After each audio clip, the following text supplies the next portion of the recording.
आपण अनार ऐकायला लागलोय. आणि अनार ऐकत असताना रिकॅप रोज घ्यायला लागलोय. बिंबवून घ्या स्वतःवर. आहाराचे उद्देश ऐकले. 4, शरीराची वाढ करणे, होणारी झीज थांबवणे. दुसरा, आहाराचा उद्देश आहे आपल्याला जी ऊर्जा लागते काम करायला, तुम्ही प्रत्यक्ष बॉडीमध्ये अप्रत्यक्ष जे सगळं काम चालू आहे ते सगळं काम हे ऊर्जेवर होत असतं. इम्युनिटी, स्वतःला जी रोगप्रतिकारक शक्ती आहे ती निर्माण करून देणे. आणि चौथा, मनावर चांगले संस्कार करणे. चारही उद्देश साध्य असणारा आहार घ्यायला पाहिजे. घेतो का चेक करा. आहाराचा उद्देश बघितल्यानंतर आहाराचे प्रकार बघितले. शाकाहार, मांसाहार दोन्ही प्राण्यांची तुलना केली. आपण कुठं आहोत हेही बघितलं. त्याच्यानंतर संस्कारासाठी आपण प्रकार बघितल्यानंतर शाकाहार घेत असताना तो घ्यायचा कसा, तो जादा अनतिसंस्कृतम नसावा. मग जादा संस्कार नसावेत त्याच्यावर. पण संस्कार कुठले, धुण्याचे, अग्नीचे, एकापेक्षा जास्त पदार्थ एकत्र करण्याचे. यस सुमित सर, टाका म्यूट. अनम्यूट करा ताई. येस, एकापेक्षा जास्त पदार्थ एकत्र करण्याचे, त्याच्यासाठी वापरणारी साधनं बघितली. मसाले कसे यूज करायचे बघितले. सगळे औषधी आहेत, पण शरीराला गरज असते तेव्हा तसंच सणासुदीला सगळ्या मसाले वगैरे वापरायचे आहेत. त्याच्यासाठीच सणांची सगळी संकल्पना आहे. ना देव खातो ना काही होत नाही, तरी पण आपण करतो देवासाठी. ताट देवाच्या समोर ठेवतो. अर्पण भाव पाहिजेत आपल्यामध्ये आणि मग आपण खातो.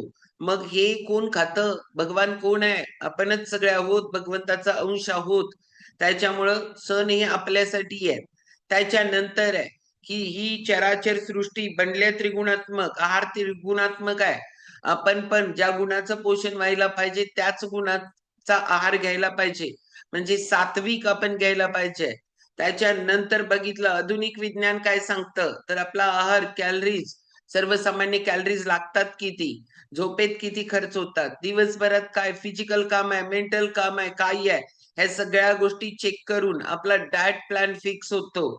पण त्याच्यामध्ये न्यूट्रिशन फिलॉसॉफी सांगते कार्ब्स 40%, प्रोटीन 30%, फॅट 30% आणि फायबर जे आहे ते आपल्याला 25 ते 40 ग्रॅम पर्यंत आपल्याला फायबरची गरज आहे. हे न्यूट्रिशन फिलॉसॉफी सांगते. मग आपण आपल्याला कसं घ्यायला लागलोय, त्या कॅलरीज कशा काउंट करायच्या आहेत. 1 gram carbs 4 calories, 1 gram protein 4 calories आणि 1 ग्रॅम फॅट 9 कॅलरीज. पण सगळ्याच गोष्टी महत्वाच्या आहेत, पण फक्त बॅलन्स मध्ये महत्वाच्या आहेत.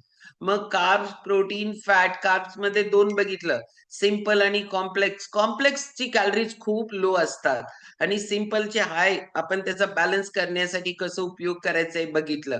कार्ब्स बघितलं, प्रोटीन बघितलं, फॅट बघितलं. त्याचबरोबर विटामिन्स आणि मिनरल्स बघितलं. आपल्याला टोटल 40 विटामिन्स आणि मिनरल्स लागतात. विटामिन्स पण महत्वाचे आहेत, मिनरल्स पण महत्वाचे आहेत. दोन्ही पण महत्वाचे आहेत. दोन्हीचा सपोर्ट एकमेकाला होतो. ओके. आणि त्याच्यामुळं आपल्याला या दोन्हीची गरज आहे. फायबर बघितलं आपण, सगळा चोथायुक्त पदार्थ. खूप टॉपिक वर फायबर बद्दल खूप माहिती दिली जाते. उद्या रविवार आहे. सकस संतुलित आहाराचा आपल्या शरीरावर म्हणजे टॉपिक आहे खूप भारी. सगळं फ्युअल इन्फॉर्मेशन भेटणार आहे. कारण का की काय आहे, गरज काय आहे का, गरज नसेल तर उद्या 8:30 ते 10 पर्यंत आपला टॉपिक आहे विजय शेट्टी सरांचा. कारण त्याच्यामध्ये ऑल या सकस संतुलित आहाराबद्दल तुम्हाला माहिती दिली जाईल. कारण आपण एक एक बघतो त्याच्यामध्ये खूप लोकांना या सगळ्या गोष्टींची डेफिशियन्सी आहे. का गरज आहे, हेच गरज आहे का तुम्हाला ताटात कुठनं अवेलेबल करता येईल करा, पण या सगळ्या गोष्टींची का गरज आहे हे कळणार आहे. आणि पाणी किती गरजेचं आहे हे बघितलं. आहार बघितला, अनाहार पण बघितला. अनाहारामध्ये मेन कंटेंट्स आहार आहे प्रिझर्वेटिव्ह केमिकल्स टाकून रंगरूप सगळा बदलण्याचा प्रयत्न केलाय. आणि आपण अनाहारच ज्यादा मिटक्या मारून खात असतो. त्याच्यामध्ये आपण वनस्पती तूप बघितलं, पॉलिश केलेले तांदूळ बघितलं, डबाबंद पदार्थ बघितले, साखर, गूळ याच्याबद्दल माहिती घेतली. त्याच्यानंतर आपण लोणची, पापड कसा वापर करायला पाहिजे हेही बघितलं. त्याच्यानंतर शीतपेय बघितली आपण, सरबतांचा वापर पाहिजे सीझनल ज्या त्या वेळेला. आणि त्याच्यानंतर आपण चहा, कॉफी याला पर्यायी पेय आपण रोज घेतो, फोटो घेतो मस्त. आणि हे कुठलंही काही वाईट नसतं. बनवण्याची पद्धत करत असताना आपलं सिलेक्शन चुकतं आणि मग आपला गोंधळ उडतो. बेकरी आयटम्स बद्दल पण आपण माहिती घेतली. बेकरी आयटम मध्ये तर सगळंच अनार आहे. म्हणजे काहीच नाहीये. पण आपल्याला नॉलेज नाहीये म्हणून आपण करतो. म्हणजे ज्यावेळेला एखाद्या मॉलमध्ये जातो आणि त्यावेळेला बघतो की लोकांच्या ह्याच्यामध्ये त्या ट्रॉलीमध्ये सगळाच अनार भरून घेऊन चाललेत. मॅगी घेतलंय, बिस्किट घेतलेत, शीतपेयांचे डब्बे घेतलेत, बॉटल्स मोठ्या-मोठ्या घेतलेत. बघितल्यानंतर वाटतं अज्ञान. ते काय ती व्यक्तीला वाटत नसतं, की हे याच्यानं असं व्हायला पाहिजे म्हणून. पण हे अज्ञानामुळं होत असतं. आणि अजून एक गोष्ट होते अज्ञानामुळं आणि ती म्हणजे कुठली? तर आपल्या आणि अजून मी बोलले, की जिथं जे पिकतं तेच खा. तर तुमचं वय, प्रकृती, अवस्था याच्यानुसार तुमचा आहार ठरतो. एखाद्या व्यक्तीला आजारी आहे, त्याचा आहार वेगळा असतो. एखादी व्यक्ती डायबिटिक आहे, बीपी आहे, त्यांचा आहार वेगळा असतो. म्हणजे आपल्या आताच्या स्थितीनुसार आपण या गोष्टींवर काम करायला पाहिजे आणि तुमच्याकडे जे पिकतं ते तुमच्यासाठी औषधासमान आहे. म्हणजे काय, की त्याचा वापर आपल्याकडे लई पिकतं म्हणून मुबलक खा असं नाहीये. कारण औषधं कशी घेतो तसंच घ्यायला पाहिजे. मग आपण जर या पद्धतीनं घेतलं, जर का तुम्ही आहार औषधासमान घेतला, तर मग तुम्हाला मेडिसिन जेवणासारखं घ्यायला लागत नाही. कारण तुमचं एवढे जेवणाचा बॅलन्स घालवून टाकतो. मग आपल्याला औषधं घ्यावी लागतात. रिअल सांगते मी. मी खूप लोकांना भेटले. 27 गोळ्या, 30 गोळ्या दिवसभरात. 30 गोळ्या त्याच्याबरोबर घ्यायला लागणारं पाणी काय झालं हो तुम्हीच विचार करा. जेवणच झालं ना त्याचं. तेवढं एक 27 गोळ्या खायच्या असतील तर एक 3 ग्लास तर पाणी लागत असेल सकाळ, दुपार, संध्याकाळ. ह्या 3 ग्लास आणि त्या गोळ्या ह्याच्यामुळे त्याचं जेवणासारखं होऊन जातं. आणि ते जाऊ दे त्याच्यापेक्षा त्याचा कॉन्फिडन्स किती लो होतो माहितीये का? मी गोळ्यांमुळेच जिवंत आहे असं वाटतं. कारण कॅन्सरच्या ट्रीटमेंट नंतर मला होमिओपॅथी ट्रीटमेंट चालू ठेवा प्रिव्हेन्शन म्हणून. कारण बॉडी खूप वीक झालेली असते. त्याच्यावर अदर प्रॉब्लेम्स यायला नको म्हणून. आणि मला 6 वर्षाचं फीलिंग होतं. ह्या औषधांमुळेच मला बरं वाटतंय. हे औषध आहेत म्हणून मी बरी आहे. असं जे फीलिंग असतं तिथं जो स्वतःचा कॉन्फिडन्स गेलेला असतो ना, त्याची तुम्ही किंमतच करू नाही शकत. रोड क्रॉस करताना पण आपल्याला कॉन्फिडन्स नाही. का? तर मी एवढ्या गोळ्या खाते म्हणजे मी आजारी आहे. माझ्याकडे एनर्जी नाहीये. मी अशी आहे आणि मी तशी आहे. ओके. हे आतनं कुठेतरी सांगत राहतं. त्याच्यामुळं या गोष्टींचा विचार आपण करायला पाहिजे. आहार आपल्याला अजून एक आहाराचं उदाहरण सांगते. कारण सगळ्यांच्याच घरात आहे. आपल्याकडे असणारा फ्रिज. ह्या फ्रिजमध्ये विघटनाचा स्पीड कमी असतो. पण आपल्याला आपण जे आहार घेणार आहे ना, त्याचं मिसयूज करतो आपण. काय करतो, की फ्रिज आहे म्हणून भरपूर सगळं बनवतो, ठेवतो. खराब होत नाही. 4 दिवसाचं कणिक मळतो, फ्रिजमध्ये ढकलतो. कारण का? रोज कुठं कणिक मळायचं, रोज एक भांडं करायचं. त्याच्यामुळं. भाज्या जादा बनवतो, काय खराब होत नाही, खाता येतात. हे एक. दुसरं मसाले प्रमाणापेक्षा जादा आणून दारं सगळी भरलेत बघा मिक्सरची तुमच्या. कशामुळं? दारांमुळं मला तिथे हसायला लागल्या. त्या ह्याच्यामुळं. ओके. शीतकपाट हो, सगळं एवढं स्टोअर करून शीतकपाट म्हणा, काय म्हणायचं ते म्हणा त्याला. तुम्ही शीतकपाट म्हणता, आम्ही म्हणतो आमचे गुरुजी काय म्हणतात माहितीये का?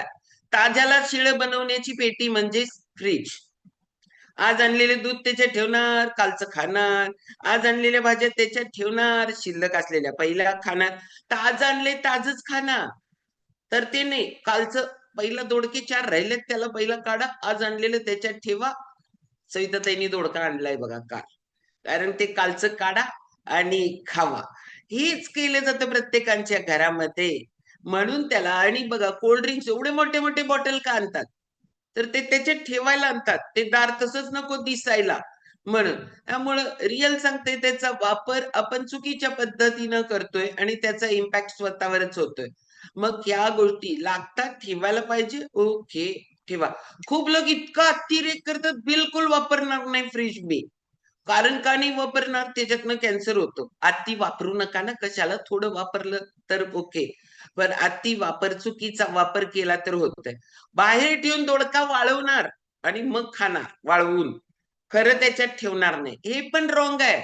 तुम्ही ज्याच्या बरोबर राहता त्या पद्धतीनं राहावा, पण प्रमाणशीर प्रत्येक गोष्ट, प्रमाण सोडून नाही, ह्या गोष्टी आपण बघायला पाहिजेत. सगळ्या गोष्टी तुम्हाला ज्वारीबद्दल जर टाकला ना, तर ज्वारी पण खाऊ शकत नाही. त्याचे परिणाम, दुष्परिणाम टाका गुगलला, एवढे दुष्परिणाम सांगतायत त्याचं, मग आपण ते खाणार आहे का? नाही खाऊ शकत. प्रत्येक गोष्ट मर्यादित पाहिजे आपली. ती जर अमर्यादित झाली, प्रत्येक गोष्टीचा अति तिथं माती म्हटले ना, त्या पद्धतीनं आपण यूज करायला पाहिजे. रोज मिळत असेल ताजं, तर एकदम नाही आणून ठेवायला पाहिजे. रोज रोज बाहेर पडायला पाहिजे, आणायला पाहिजे, वॉकिंग होतं आणि त्या निमित्तानं ताजं ताजं भेटतं आपल्याला. ह्या सगळ्याचा जर आपण व्यवस्थित अनाहारचे खूप उदाहरणं आहेत, एवढे आहेत ना, पॅकबंद फूड, या सगळ्या गोष्टी आपल्या आजूबाजूला सगळं दिसायला लागले, एवढं खाऊ गल्ल्या झालेत, संध्याकाळचं जेवण मिस झालंय, काड्या लावायला जागा नाही आहे तिथं, एवढी गर्दी झाल्या. हे सगळंच्या सगळं अनाहार आहे आणि याचा आपण पैसे देऊन ज्यादा वापर करायला लागलोय. जे घरात आहे त्याचा तरी वापर, घरात जे करता येतं ते घरात करा आणि घरात पण करत असताना ते मर्यादित करा. ह्या सगळ्या गोष्टी अनाहाराच्या बाबतीत आहेत. अनाहार झाल्यानंतर आपल्या आहारात आता अजून काय पाहिजे? तर आपला आहार जो आहे ना, तो षड्रसात्मक पाहिजे. साही रस पाहिजेत. कडू, तुरट, आंबट, खारट, गोड, हे सगळेच्या सगळे रस आपल्या आहारामध्ये, आणि तिखट हे पाहिजे. फक्त तुरट आणि कडूचा वापर होत नाही. षड्रसात्मक पाहिजे. तर मग षड्रसात्मक तुम्ही आहार सिलेक्ट करायला पाहिजे. तुम्ही ठरवायला पाहिजे आपल्या आहारामध्ये काय राहतंय. ओके. तर आपण याचा काय तर आपण याचा वापर आहे ना, हा आपण स्वतः करायला पाहिजे. जो राहतोय रस, तो त्याचा अंतर्भाव करायला पाहिजे. आता बघा वटाणे तुरट आहेत ना, चालू झाले. पण आता पूर्वीचे वटाणे आणि आत्ताच्या वटाण्यांमध्ये बघा, आत्ताचे वटाणे इतके गोड गोड लागायला लागले. जे देशी होतं ना, ते तुरट होते, ते पहिलाचे. त्यामुळं कडू आणि तुरट आपल्या आहारामध्ये घेतलं जात नाही. तर त्याचा अंतर्भाव करा. कारण तुमच्या बॉडीला 6च्या 6 रसांची गरज आहे. आणि ह्याच्यामध्ये मला लई तिखट लागतं, मला लई तिखट लागतं म्हणून एवढा खरडा घेऊन बसतात. खरडा मिरची चेचल्यावर जर हाताला काढताना हाताला प्रॉब्लेम येत असेल, तर ह्याच्यापेक्षा अंतर्त्वचा तुमची जास्त नाजूक आहे. त्याला काय होत असेल? त्याचं काय स्थिती असेल आतल्या, आणि मग त्याला सूदिंग इफेक्ट यावा म्हणून आपण ॲलो प्लस, ॲलो कॉन्सन्ट्रेट घेणार. मिरची, खरडा एवढा-एवढा खाणार आणि इकडं हे करणार. मग काय करायला लागलो आपण? त्यामुळे प्रत्येक गोष्ट, मिरचीमध्ये व्हिटॅमिन्स आहेत, पण प्रत्येक गोष्ट प्रमाणशीर पाहिजे. खायची नाही का मिरची? खायची ना, आपल्यासाठीच आहे ती. पण प्रमाणशीर खावा. कुठल्याही गोष्टीचा अतिरेक करू नका. जे रस राहतं त्याचा अंतर्भाव करा. ओके. आता आपल्याला हे षड्रस झाले, अनतिसंस्कृत, हे जादा संस्कार नकोत. ह्या सगळ्या गोष्टी आपण बघायला लागलोय. वयानुसार ह्या करायला पाहिजे. आपला आहार जो आहे ना, तो सप्तधातूचं संवर्धन करणारा पाहिजे. आपण व्याख्यानमाला ऐकणार आहे. सप्तधातू. आपल्या शरीरामध्ये ना, जे सप्तधातू आहेत, रस, रक्त, मांस, मेद, अस्थी, मज्जा आणि शुक्र, हे एकमेकातनं एकमेक धातू, हे काय होतं, की आणि व्याख्यान ऐकाल त्यावेळेला ह्याचं आजचं आज होत नाही. धातूमध्ये संवर्धन व्हायला तुम्हाला महिना लागतो. मग त्याचा पिरियड प्रत्येकाचा वेगळा असतो. आणि आपण मग आजकाल लई खाऊन आलोय. आज जरासं हे करतो आणि ते करतो. काल खाल्लेल्याचं संवर्धन सप्तधातूमध्ये व्हायला सुरुवात झाली. तुम्ही आज फक्त करायला बघता बॅलन्स त्याचा. म्हणून तोंडात घालताना असा विचार व्हायला पाहिजे, की हे माझ्या शरीरासाठी पोषक आहे का? ह्याचं संवर्धन सप्तधातूंमध्ये होणार आहे. रस, रक्त, मांस, मेद, अस्थी, मज्जा, शुक्रापर्यंत होणार आहे. मग आपल्याला हे प्रत्येकाच्या बॉडीत आहेच आणि मग आपण आहार घेणार आहे ना, तो आपला सप्त धातूच संवर्धन करणारा पाहिजे. ते आपल्याकडं होते का चेक करायला पाहिजे. आणि ते होत नसेल तर सिलेक्ट करायला पाहिजे की ह्या गोष्टी शोधल्यानंतर सापडतात आणि आपण ते करायला पाहिजे. मी तुम्हाला सांगू काय, तुम्हाला काय वाटतं आज एवढे सगळं ऐकल्यानंतर आपल्याकडं पुरेपूर होणार आहे? मी म्हणते सुवर्ण मध्ये तर साधू 10 वेळा चुकत असाल तर 5 वेळेवर याल. 5 वेळेवर आला तर निम्म आयुष्य वाढवलं परत. निम्म हेल्थ मिळवली तुम्ही. म्हणजे असा अर्थ घ्यायचा नाही. हे सगळं लई अवघड आहे, हे काय माझ्याच्यानं होणार नाही. जेवढं होतंय तेवढंच करा. जेवढं होईल तेवढं करा. ह्यावेळची ही आहाराची व्याख्यान मला झाली. पुढच्या वेळेची ऐकूच तोपर्यंत अजून थोडं ऍड करा. मग अजून थोडं ऍड करा. असं करत, करत, करत मग आपल्याकडं होणार आहे. नाहीतर अशी अपेक्षा करू नका, की उद्याला म्हणजे आता माझ्यात सगळाच बदल करते मी. नाही होत. हळू-हळू होतं. आणि ज्ञान घ्यायलाच अजून लई वेळ लागणार आहे. अजून आपण कन्फ्यूज मोडमध्ये पण असतो. त्याच्यामुळं आपल्याला हे सगळं जे आहे ना, त्याच्यावर करायला लागणार आहे. आता हे सगळं करत असताना आपल्याला सगळ्यात मेन महत्वाचं आहे. आहारच घेऊ, चौरस घेऊ. चौरस म्हणजे कार्ब्स, प्रोटीन, फॅट, विटामिन्स, मिनरल्सचा. त्याचं पण प्रमाण योग्य ठेवू. पण आहार घेत असताना ज्या ठिकाणी आपण बसणार आहे त्याच्यासाठी आयुर्वेदामध्ये एक सांगितलंय. इष्ट देश इष्ट सर्वोपकरणम अजल्पन अहसन तन्मना भुंजिता. आपण जेवायला बसणार ठिकाण आहे ना, ते पण खूप महत्वाचं आहे. जेवायला ताट केलंय आपण, ओके, आणि ताट करून त्याचा पण इम्पॅक्ट लई क्लास होतो. सात्विक, राजस, तामस जे आहे ना, त्याचं इम्पॅक्ट इथं जेवायला बसताना पण होतं. मग आपण जेवायला बसणारी जागा पहिल्यांदा खूप महत्वाची आहे. जागा कशी पाहिजे? पूर्वीच्या काळी दिवे नव्हते, बाकी काय नव्हतं, फरशा नव्हत्या, सारवलेली घरं होती. त्याच्यामुळं ती स्वच्छ असावी असं सांगितलंय. आजकाल खाली बसून डॉक्टरच सांगायला लागल्यात, खाली बसू नका. गुडघ्याचाच प्रॉब्लेम आहे. काय खाली बसता? नाही. बरोबर? मग आपण काय करतो? आपल्या प्रत्येकाच्या घराकडे घरात डायनिंग टेबल आहे. माझ्यात पण आहे. मी 6 सागवानी ते चौरंग बनवून घेतले आणि मी बिलकुल डायनिंग टेबल घेणार नाही आणि चौरंग समोर ठेवायचा पाठ आणि त्याच्यावर बसायचं म्हणून. ओके. पण होत नाही, खोळ्यात काढतात आपल्याला सगळे आणि रोज त्याला ठेवायला एक कोपरा अडगळीचा बनून राहायला लागला. मला सगळ्यांनी पहिला म्हटलं, "हे ठेव." माझ्याकडं ते सुवासिनी जेवण असतं ना, त्यावेळेला लई जण नेतात ते मागून ते करायला. ओके. पण खरंच आहे आणि माझे मिस्टर सांगायलेत मला परवा, "हे सगळं वापरत नाही तर देऊन टाक कुणाला तर." म्हटलं, "एवढं युनिक आहे ते." आता म्हटलं, "हे मिळेना झालं, हे दुर्मिळ झालं." म्हटलं, "हे अँटिक पीस आहे." म्हटलं, "हां, अँटिक." त्याच्यामुळे नाही बाबा म्हटलं, "आपल्याला पण कधीतरी वाटलं तर आपण पण घेऊन बसता येतंय." त्यामुळं रिअल आपली जागा आहे ना, ती पूर्वी काय होतं बघा. आपल्याला पूर्वी ताट जेवणाचं पाटावर होतं आणि व्यक्ती चटईवर होती. आता झालंय खाली जरी बसला, तरी तुम्ही बसता पाटावर आणि ताट ठेवता खाली. ते रॉंग. डायनिंग टेबल लय भारी म्हणायचं. खरंच चांगलं आहे. पण त्याला डायनिंग टेबल वर आहे, ताट वर आहे आणि तुम्ही खाली आहे. पण आपला जठर आहे ना, ते जठर तुम्ही जर कसं स्थितीत असतात, त्या स्थितीमध्ये त्याचा आकार चेंज होतो. जर तुम्ही उभ्या स्थितीमध्ये असाल, तर त्याचा आकार जे सारखा होतो. आणि त्याला जर सपोर्ट असेल, तर मग त्याचा नॅचरल टोन राहतो. मग डायनिंग टेबल वाईट नाहीये, पण डायनिंग टेबलवर पाय खाली ठेवून बसू नका. पाय एक एक मांडी घाला. डाव्या पायाची वरच्या बाजूला मांडी पाहिजे. तर मग तुमचं त्याचा टोन नॅचरल राहतो. आत्ताचे जनरेशन आहे की नाही, ते आपल्याला ओरडतात, "ए मम्मी पाय खाली घे." असं करतात काय. जाऊ दे त्यांना काय माहितीच नाहीये ते तसंच सांगणार. आपण काहीही कारण सांगू शकता तुम्ही त्यांना हे लई सांगू नका, "घाट मॅडमनी असं सांगितलंय, ते जठराचा टोन असा राहतोय आणि तसा राहतोय." काहीतरी सांगायचं, "माझा जरा पाय दुखायला लागलाय म्हणून त्याला वर घेतलोय." असं सांगायचं. आणि मस्तपैकी डायनिंग टेबल जरी असेल, घरात असाल, मांडी घालून बसा आणि जेवा.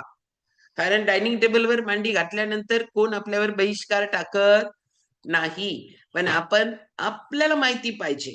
त्यामुळं आपण त्या पद्धतीनं बसायला पाहिजे. सगळ्यात मेन महत्वाचं, तिथली बडबड थांबायला पाहिजे. हसणं थांबायला पाहिजे. कारण तिथं आपण इतकं दिवसभरातलं तक्रार केंद्र म्हणजे डायनिंग टेबल, दोघं नवरा बायको जेवत असतो, सासूनं काय केली, सुनेनं काय केली, शेजाऱ्यांची पोरगी कुठं गेली, तिचं काय झालं, ह्याचं काय झालं, असलं सगळे प्रॉब्लेम्स असतात, एवढे प्रॉब्लेम्स असतात. मग आपल्याला आपण तिथं काही बोलायचं नाहीये, आपण तन्मयतेनं घ्यायला पाहिजे. रिअल मी तुम्हाला सांगते, त्यात काय मीठ कमी आहे, हे कमी आहे, ते कमी आहे, त्यांचं ते जेवणाकडं लक्षच नाहीये. तन्मयतेनं ताटात मीठ नसलं म्हणजे एखाद्या ह्याच्यात तरी तुम्हाला कळायला नसायला पाहिजे. असं व्यक्तिमत्व आमच्या घरात एक आहे, अनिल घाट. काहीच नाही, काहीच त्याच्यात हाय काय नाही, तुम्हाला काहीच सांगणार नाहीत. आपण जेवतानाच कळेल यदा कदाचित त्यात कमी आहे आणि जादा आहे म्हणून. आणि आमची ताई कॉलवर आहे. जरा मीठ कमी असलं एवढंच तरी उठून आणत्या, हे कमी आहे म्हणून. आता म्हणते ती सगळंच सांगतीस तू म्हणत्या. ओके. याच्यामुळं हे मग आपण त्या जेवणाकडं तन्मयतेनं घेतच नाहीये. लक्ष आपल्याकडे यायचं पाहिजे, की आपलं अन्न म्हणजे काय आहे याला देणारी एक मस्तपैकी आहुती द्यायला लागलोय भगवंताला. तर तेवढ्या पद्धतीनं आपण असायला पाहिजे. हसणं नको, बडबडणं नको. ह्याचे शास्त्रीय कारण सांगते तुम्हाला, की त्याच्यामुळे ठसका लागतो हे ते सगळं. पण त्याचे आध्यात्मिक परिणाम तुमच्या आहाराचे खूप होतात. आणि म्हणून आपण जेवायला बसतानाची जागा, तर एखाद्या दिवशी तुम्हाला सुहासिनी म्हणून जेवायला बोलवलंय. जेंट्सच्या बाबतीत बहिणींनी तुम्हाला राखी पौर्णिमा आणि भाऊबीजला बोलवलंय. छानपैकी रांगोळी काढतात, मस्तपैकी दिवे लावून तुमची ओवाळणी करतात आणि मग जेवायला देतात. कसलं भारी वाटते माहितीये का ते माहोलच. आणि असंच रोज केलं तर किती भारी वाटेल. मग एवढ्या रांगोळ्या-बिंगोळ्या घालायला लावायला नाहीये तुम्हाला. पण तिथलं वातावरण, तिथली साफ-सफाई, तिथं ताटाचं ते डेकोरेशन म्हणजे व्यवस्थित ताटामध्ये ताट ताट वाढण्याची पण कला आहे. माहितीये का तुम्हाला? कसंही वाढलेलं असतं ताट. ताट कसंही वाढलं तर कसं चालेल? क्रम सांगू तुम्हाला? पहिलं पाहिजे मीठ, मग घ्यायचेच नाहीये. कारण मी तुम्हाला सांगते. लिंबूची फोड, थोडंसं मीठ, त्याच्यानंतर लोणचं, त्याच्यानंतर कोशिंबीर, त्याच्यानंतर उसळ, पालेभाजी पहिला, त्याच्यानंतर मग तुमची उसळ, त्याच्यानंतर तुमची रसभाजी, मग तुमचं येणार आहे डाळ, त्याच्यानंतर येणार आहे ताक, मध्ये येणार आहे छानपैकी दही आणि मस्तपैकी भाकरी. किती भारी वाटलं. ताट आलं की नाही डोळ्यासमोर. भाजी कुणीकडे पण घालतात, डाळ कुणीकडे पण ठेवतात, दही कुणीकडे पण लावतात. कसंही वाढलं जेवणाचं ताट अस्ताव्यस्त, तर ते कसं वाटतं सांगा? आणि हा क्रम जो मी सांगितला, हा किती क्लास वाटतो बघा, की हे असंच वाढायचं असतं. म्हणजे जे त्याच्यामुळं सुद्धा तुमच्या गुड एन्झाइम्सवर परिणाम होतो. मग या पद्धतीनं जर आपण घ्यायला लागलो, तर खूप छानपैकी आपलं आरोग्य राहतं. का खूप छान पद्धतीनं आपण आरोग्य ठेवत आहोत असतो. रोज मी बोलायला लागले. पूर्णांशानं नसेल, बहुतांशानं आपण ठेवण्याचा प्रयत्न करत असतो. ओके. आज एवढंच आहे. उद्याला आपली दर रविवारच्या व्याख्यानामध्ये सकस संतुलित आहार, तुमच्या शरीराच्या पोषक द्रव्य, काय गरज आहे, काय-काय आहे याच्याबद्दल सकस संतुलित आहार कुठला आहे, जो तुमचं लाईफ चेंज करतो, जो आमचं लाईफ चेंज केलाय. ऑल सगळ्या फ्युएलबद्दल, ऑल सगळ्या सकस संतुलित आहाराबद्दल तुम्हाला नॉलेज भेटणार आहे. बरोबर सकाळी 8:30 पासून पावणे 10 पर्यंत तर होईलच होईल. ओके. चलो, हे सगळं असणार आहे. आज जाणार आहोत आपण वेट लॉस मॅरेथॉनच्या फ्लायरकडं. Weight loss marathon